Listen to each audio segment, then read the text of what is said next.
Nah, ini topik kita pada hari ini. Boleh? Haleluya. Ya Tuhan, mau tutup sudah? Kita bilang. Haleluya.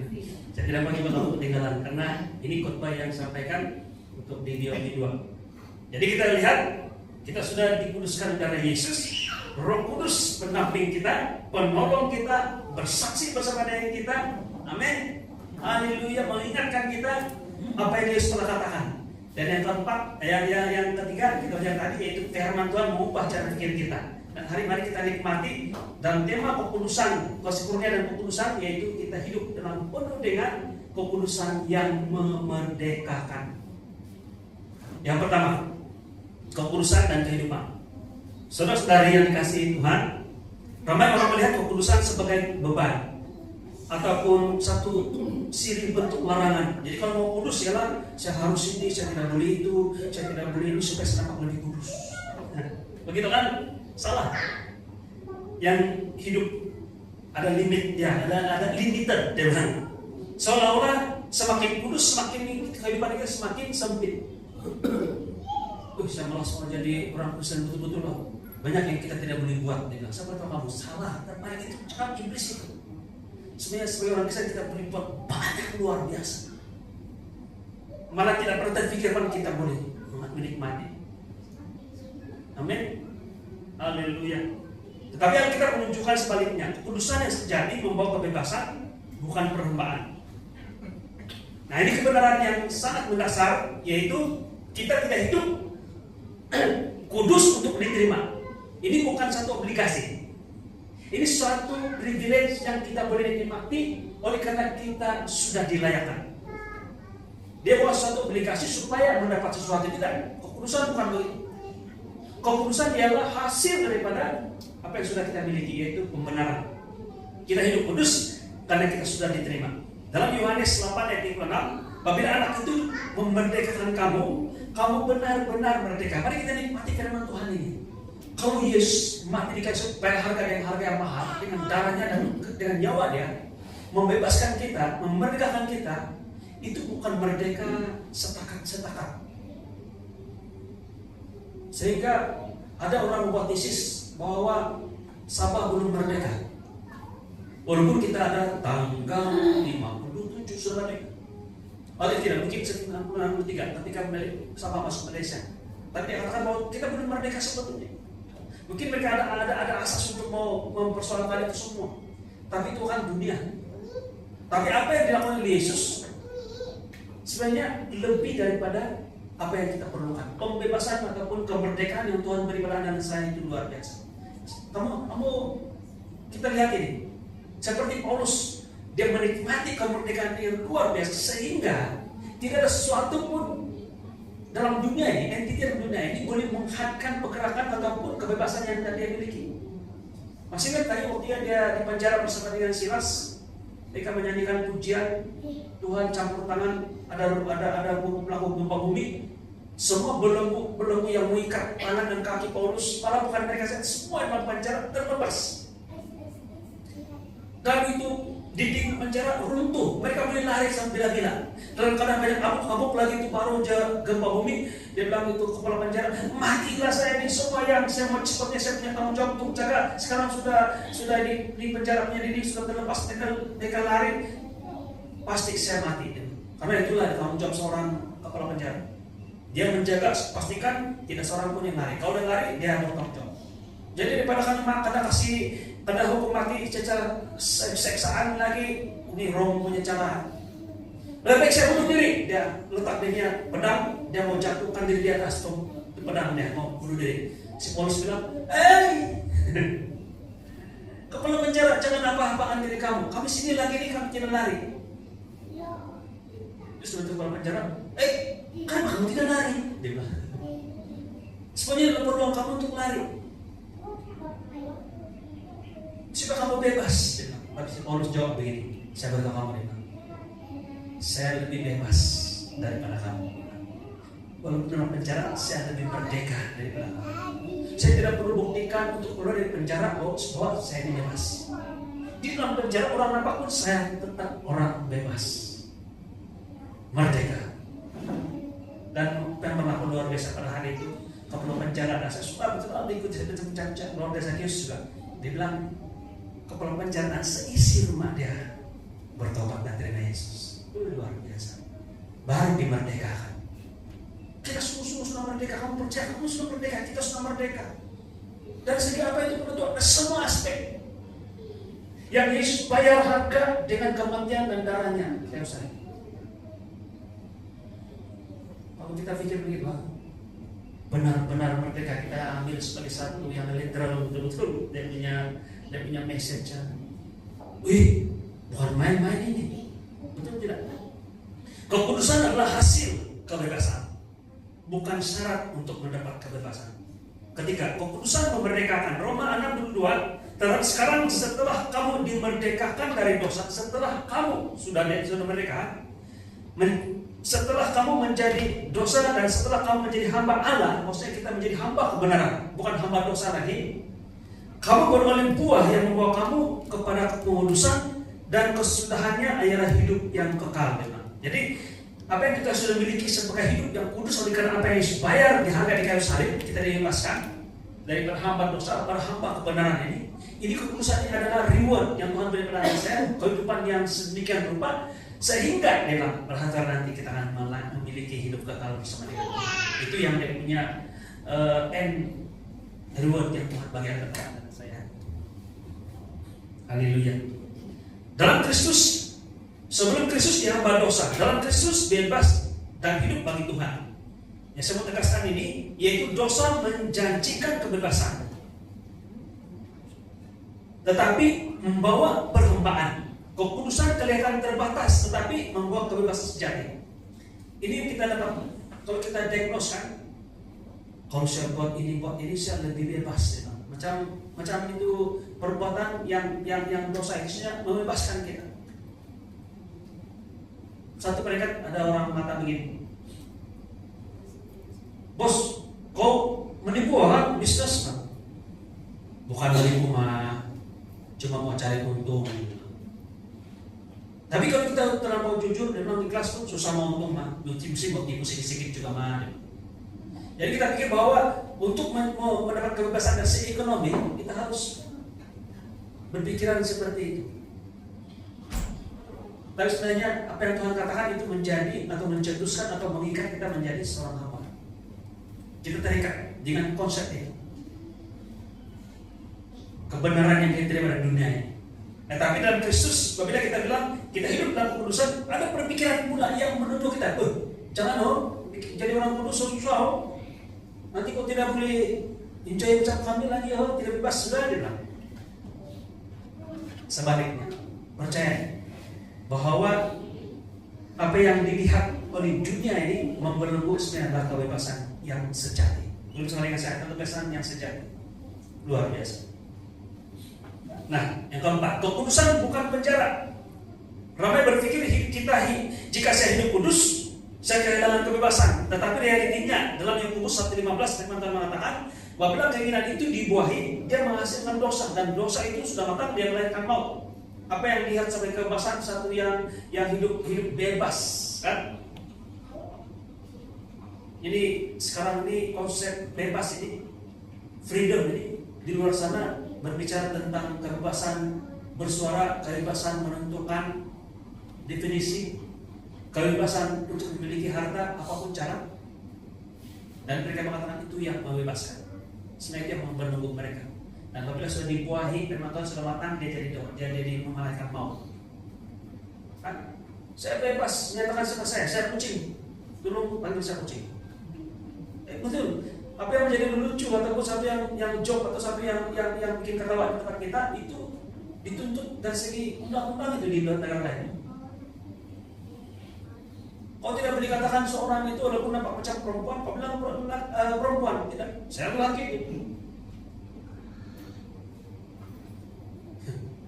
Itu masalah sekarang. Tapi itu membawa maut. Dosa membawa kematian, dosa mengikat, merosakkan dan menghancurkan. Sebaliknya ini kekudusan melindungi, memulihkan dan membebaskan. Mari kita lihat yang kelima, yaitu contoh kehidupan sesuai ini. Tanpa kekudusan, apa yang berlaku hidup dalam dosa, emosi tidak terkawal, ketagihan, hubungan rusak, nampak bebas tapi sebenarnya terikat. Kenapa orang-orang yang memperjuangkan tentang hak dan sebagainya, kamu lihat muka mereka ketika mereka mempertahankan ataupun memperjuangkan hak mereka, selalu ada kemarahan, kebencian, dendam dan sebagainya. Tidak nampak dari jauh, kita tidak nampak kasih. Kalau kita perasaan kita tidak akan nampak kasih.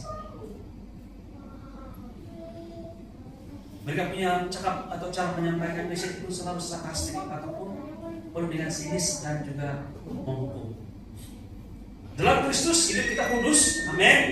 Hati lebih damai, kekuasaan lebih bijak, hubungan dipulihkan, nampaknya terbatas. Macam kita lihat terbatas. Ya betul, kalau ikut hati hari Minggu mau pergi jalan-jalan, macam terbatas, ada rutin dan sebagainya. Tapi sebenarnya inilah kemerdekaan yang sebenarnya. Amin. Contoh kerja. Saya itu senang guru karena saya guru. Oke, dalam keluarga juga. Dahulu cepat marah karena stres. Sekarang hidup dalam roh, lebih sabar, suasana berubah, dahulu reaktif, sekarang penuh kasih dan ada buah kekudusan. Itu bicara tentang Roma 5. Amen. Itu buah-buah roh. Kita lihat yang keenam. Kekudusan adalah buah, bukan usaha. Galatia 5:22-23. Tetapi buah roh ialah kasih, sukacita, damai sejahtera, kesabaran, kemurahan, kebaikan, kesetiaan, kelemahan lembutan, penguasaan diri. Tidak ada hukum yang menentang hal-hal ini. Inilah kekudusan dan dinyatakan dalam buah-buah roh. Bukan dipaksa, dibuat sendiri, tetapi dihasilkan oleh Roh Kudus. Bagaimana berjalan dalam kekudusan?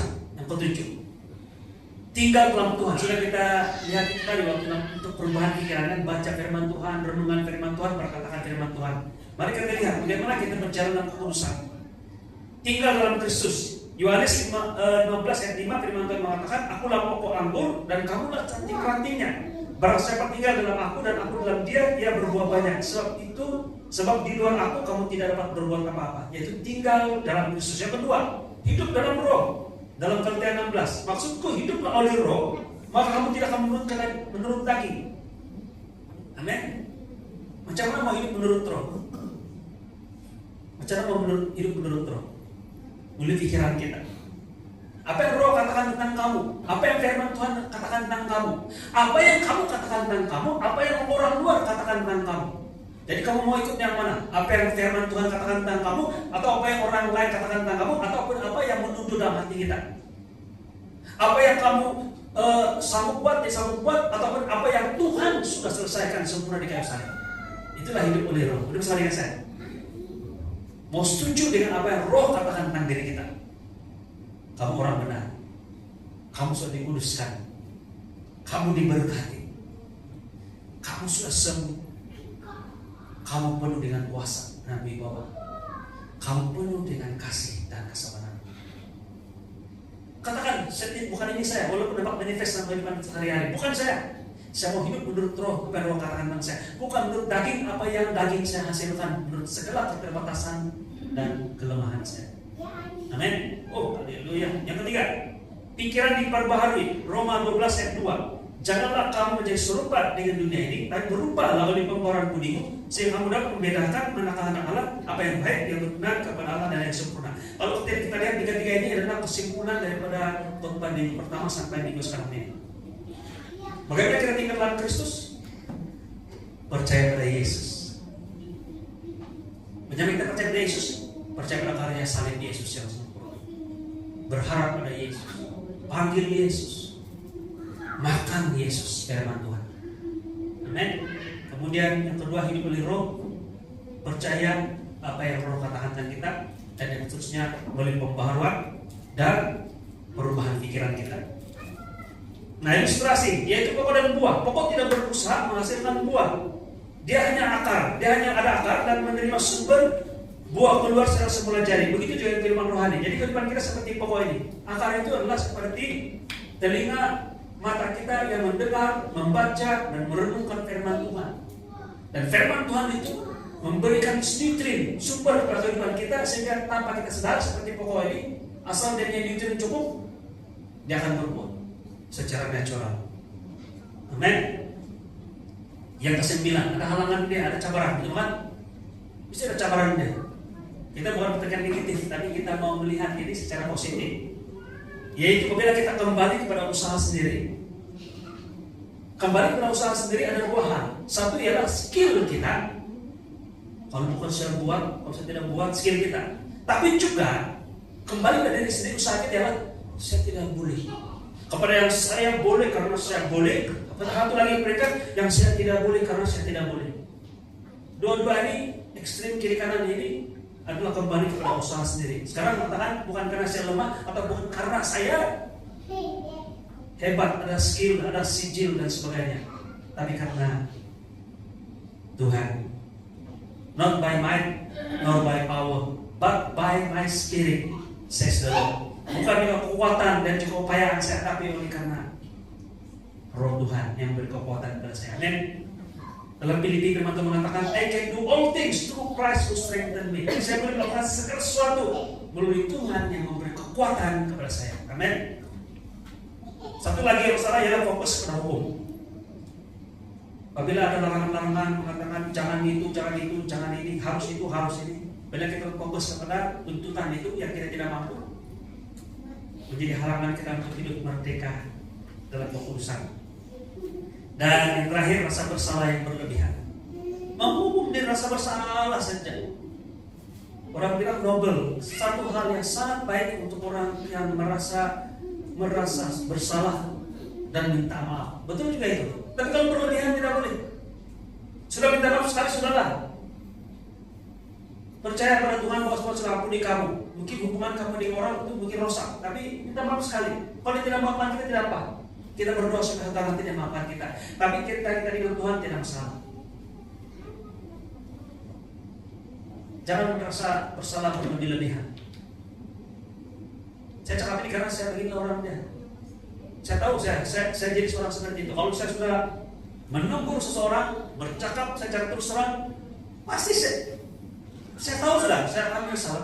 Kenapa saya cakap begitu? Karena tidak diam-diam saja. Saya menyesal.